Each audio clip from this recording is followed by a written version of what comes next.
Pode se apresentar para nós, Marcel, por favor.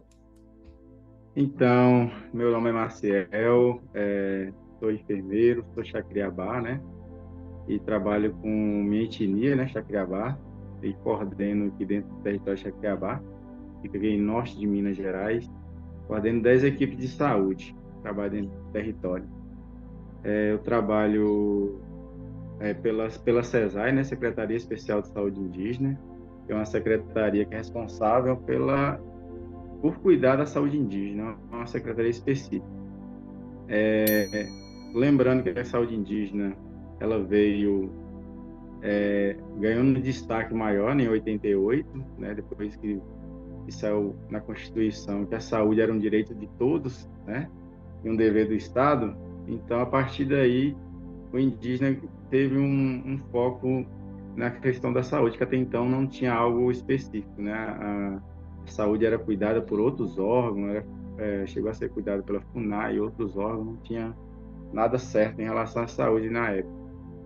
Então, depois veio a Lei 8080, que estabeleceu algumas coisas nos SUS para poder atender a população. Só que no momento que chegou na população indígena, né, que viu que tinha várias etnias espalhadas pelo Brasil inteiro, vários estados, com deslocamentos por teria que ser por avião, por barco, vários dias. Então, assim, o SUS não conseguia alcançar essas pessoas no modelo que ele estava naquele momento.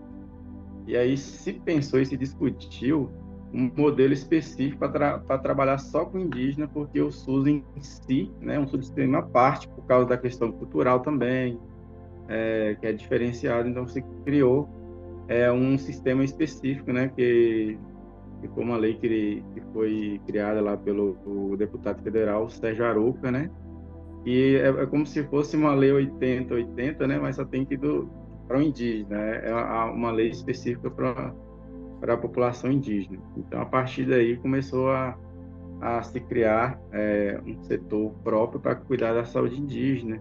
Aí a saúde indígena passou aí depois pela Fundação Nacional de Saúde, que é a FUNASA, e em 2010 a saúde indígena foi mudada para a SESAI, que é a Secretaria Especial de Saúde Indígena, porque os indígenas viram que a FUNASA não estava atendendo todos os campos da saúde.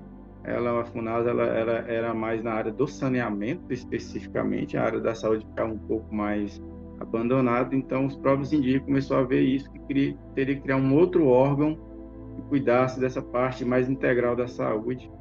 E aí se discutiu e criou-se a SESAI, que foi como se fosse um filho da própria população indígena mesmo, né, que trabalhou a criação da SESAI, os parâmetros que ia trabalhar ali, os assuntos, né, e como que seria a SESAI. Então, foi meio com a criação. Então, em 2010, em outubro de 2010, criou a SESAI, né, através de um decreto-lei do presidente Lula, a SESAI foi criada.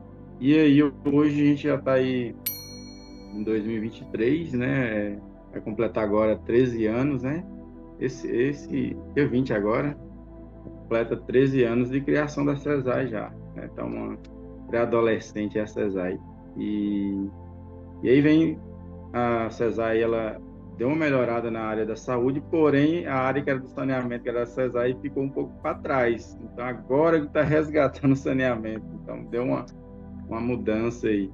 Mas a CESAI, ela vem pecando essa parte do saneamento, mas a discussão, inclusive no PDSI, que é o plano diretor para os próximos 4 anos, está focando muito nessa questão do saneamento, que é um gargalo muito forte dentro dos territórios indígenas, a questão da água, né, o acesso à água. Nós, no Chacriabá, sofremos muito com a falta de água, né, porque nós colhemos essa água todos de poços artesianos aqui, né, são mais de 34 poços aqui dentro. Então, está mudando um pouco o foco para poder abranger toda a questão da saúde que a gente vê que a CESAI teria que tomar conta, né? Que o saneamento também ela é importantíssimo nesse contexto, né? E é isso, assim, minha apresentação, doutora Laura.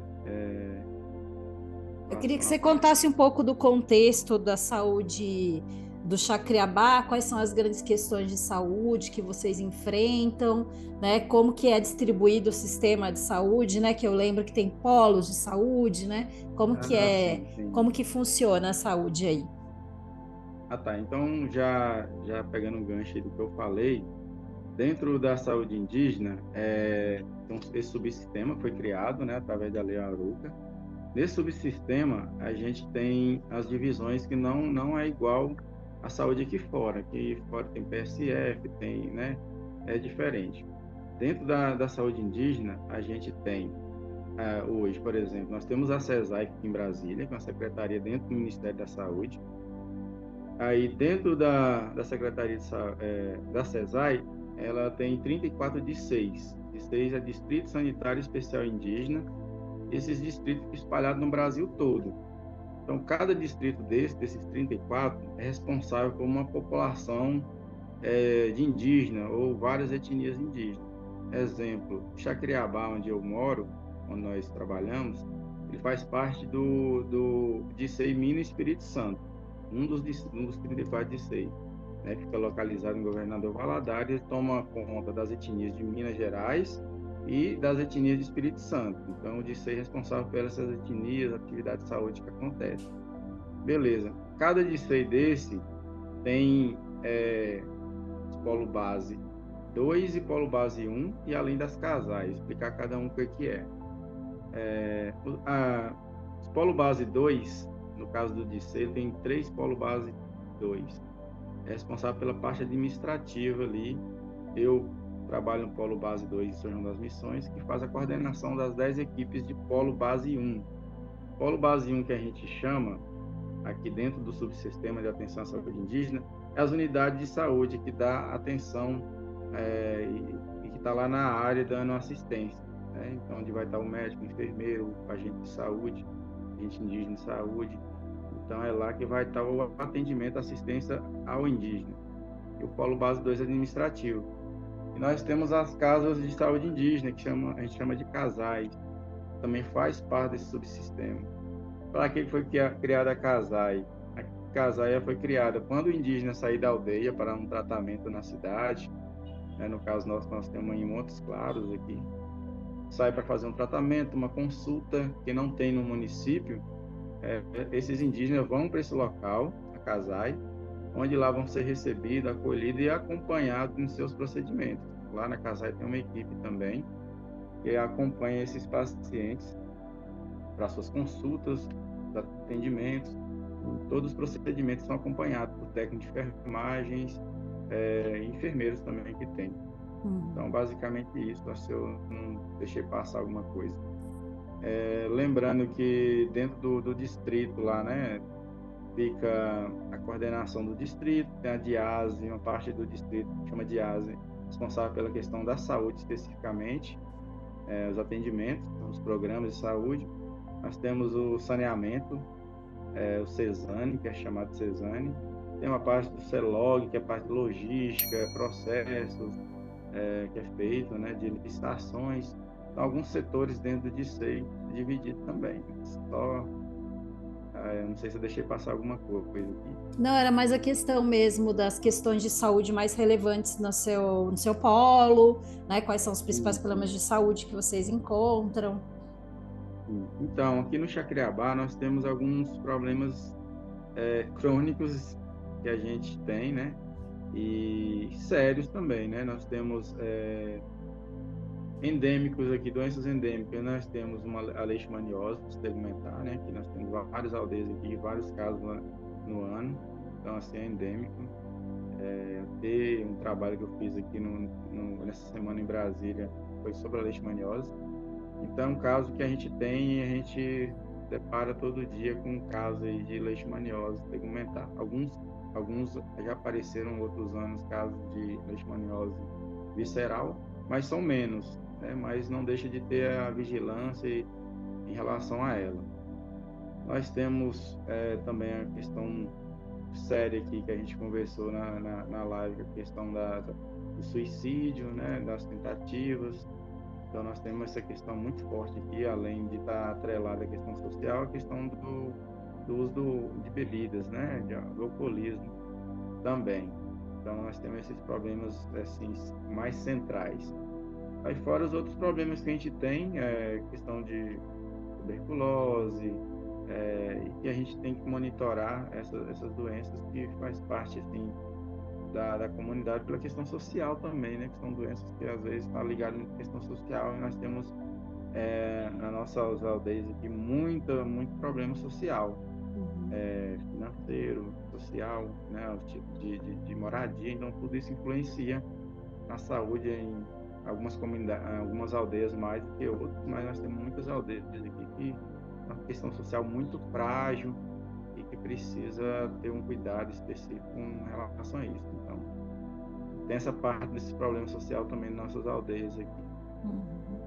Eu esqueci de falar um pouco antes, mas o território Jacareabá está numa região quase sertaneja, assim, de Minas Gerais, é quase um sertão, né? Então tem momentos do ano em que existe uma seca terrível, então a questão nutricional é bem complexa nessa região, a falta de água, né? E daí a questão social também envolve a questão da falta mesmo, né? Não tem. De questões básicas mesmo para sobrevivência Sustentabilidade principalmente nesse mesmo, né? período, né? A própria sustentabilidade, às vezes, sem água. Como é que você vai plantar algo para se sustentar sem ter água? Basicamente, tem para beber, né? A água. Então, assim, a situação é bem crítica. São de 6 a 7 meses de seco aqui no Jacareabá. Nós estamos nesse período agora, né? Que vem desde... Depende muito do ano, né? Que às vezes muda um pouquinho, mas desde maio para cá, final de abril para até novembro, início de novembro, às vezes outubro, depende do período, é um período totalmente de seca, abastecimento da maioria não vou falar metade das aldeias, mas muitas aldeias abastecidas com caminhão-pipa, né, durante esse período, né, e outras aldeias com necessidade de água, mas e os postos começam a baixar, dá muitos problemas nos postos.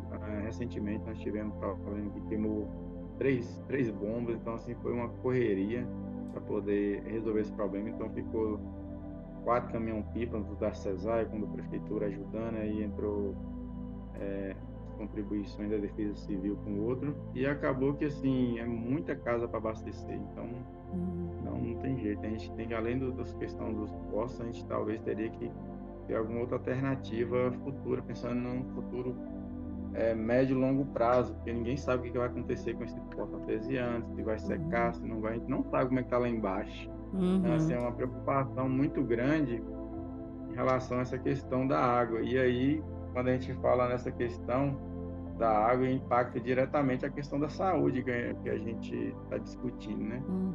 A questão da água especificamente, ele leva a questão do adoecimento mesmo real, mas tem a questão da preocupação, né, com as comunidades, das lideranças também, dos conselhos, que tem essa preocupação. Como é que vai ser daqui 20 anos, por exemplo? Será que esses postos vão estar aí, vão ter água ainda? Então, estão pensando nos seus filhos, nos seus netos. Então, claro. Isso tudo leva um pensamento em comunidade. O pessoal nosso pensa muito na comunidade, não em si ali, né? Exato. No momento. Então, esse pensamento para próximas gerações. É até uma questão que eu ia comentar, que tem a ver com a própria atual conjunção de onde está o território, né? Ele já foi mais próximo à água, né? Ao rio, e agora ele está um pouco afastado, né? Então também tem essa questão de tentar retomar uma proximidade com o local onde possa ter abastecimento, né? E isso envolve também a própria questão de como foi colonizado o teu território, né? Que foi um território de colonização muito precoce, em que o catolicismo, né? A catequização, ela acabou Sim. minguando tanto a linguagem quanto a cultura do seu povo, né? Que está num processo muito interessante de reconquista, né? Da linguagem e das culturas. Né? Então, agora é um processo de retomada, né? E daí eu queria entender como que isso também afetou a questão do entendimento do que vocês chamam de bem viver, né? porque por um tempo meio que ficou afastado de muitos conceitos que são tradicionais, né? Então, como que foi essa retomada de toda essa cultura novamente, né? E o que significa o bem viver, como é entendido o bem viver dentro do Chacriabá, né? Uhum. Então, o território de Chacriabá era imenso aqui, né, na região. Era um território que fazia desde a margem do São Francisco, aqui do lado esquerdo de São Francisco, não sei, lado esquerdo. E aí, o pessoal foi chegando, alguns fazendeiros, foi chegando, e a população indígena que estava ali, ela foi sendo afastada do leito do rio, foi sendo empurrada para trás. E o pessoal foi tomando conta, foi criando fazenda, foi criando casas e foi afastando. E a população Chacriabá foi recuando. Até chegou um momento que eu acho que não tinha como recuar mais, porque também atrás já tinha mais gente. Então chegou um momento que teve conflito, né? Que foi aí que aconteceu a resistência do povo Chacriabá, e resolveu lutar para aquele território, porque senão seria ter expulso. Porque ia recuando, recuando, recuando. Chegava um momento que eles teriam que sair daí para outro lugar. Então teve um momento que eles se mobilizaram e falaram, não, nós não vamos sair daqui, nós vamos lutar por esse território, nós não vamos recuar mais. E esse território tem uma doação, né, que foi feita lá na época da Princesa Isabel, não sei se é 1900, 1700 alguma coisa, 1800 alguma coisa, não lembro a data específica. Mas tem um documento, as lideranças caciques têm acesso a esse documento, então tem a doação desse terreno total que a gente tem hoje, nem a metade dele a gente não tem hoje, que foi doado na época, né? Então, assim, aí teve todo esse impacto. Na época, teve muito conflito entre os indígenas e os não indígenas que estavam tentando tomar aquele local. Teve a questão da cultura mesmo na época, foi impactada muito, muito, de uma forma muito agressiva, na verdade, né? Os indígenas na época não poderiam falar na língua, porque o pessoal batia neles, cortava a língua de quem, né, falasse a língua, eles eram obrigados a falar o português. Criou-se uma concentração ali onde hoje é São João das Missões, do município, né? Criou uma concentração de catequização, né? Então tudo isso, né, impactou diretamente aí na perda aí da boa parte da cultura, né, da língua, principalmente a língua materna, que praticamente hoje ninguém fala assim fluentemente. Tem um resgate, mas fluentemente mesmo assim, praticamente perdeu. Se foi com os nossos livros, né, que a gente chama, que é os mais velhos. Então, assim, isso impactou diretamente. Até esse pessoal mais velho mesmo, alguns que faleceram recentemente, muitos sabiam falar, mas até quando eles estavam vivos, ou até as pessoas que mais velhas que sabem alguma coisa, eles têm medo de falar por causa acham que se falar vai ser punido, como era antes. Então teve essa repressão muito grande, muito pesada em relação ao Chacriabá. E a questão do bem viver aqui para o nosso povo Chacriabá, principalmente, é ter um território, né? O bem viver ter um território. Se não tem território, não tem as demais coisas, meio que perde um sentido. É ter um local para ficar, para morar, né? Ter algo que a gente chama que é nosso, na verdade. Então, por isso que a população indígena luta muito por essa questão de território, ter uma terra, um local, que ele impacta diretamente em todas as outras coisas. Porque se não tem um local, você não tem uma casa, um local para morar, para ficar com sua família, para fazer um ritual, né, para fazer sua dança, para poder, né, conversar, então, para fazer um artesanato, tudo isso. Então, bem viver é ter, primeiramente, um território, né? Segundo, é estar praticando ali a cultura, tá fazendo os encontros ali, né? É as lutas diárias, né? Com as lideranças, nessa parceria com as lideranças. Acho que o bem viver é isso, é estar no território juntos, né, em busca de melhorias ali no dia a dia, fazendo o que gosta no dia a dia ali, né, no caso meu, jogando tem um futebolzinho.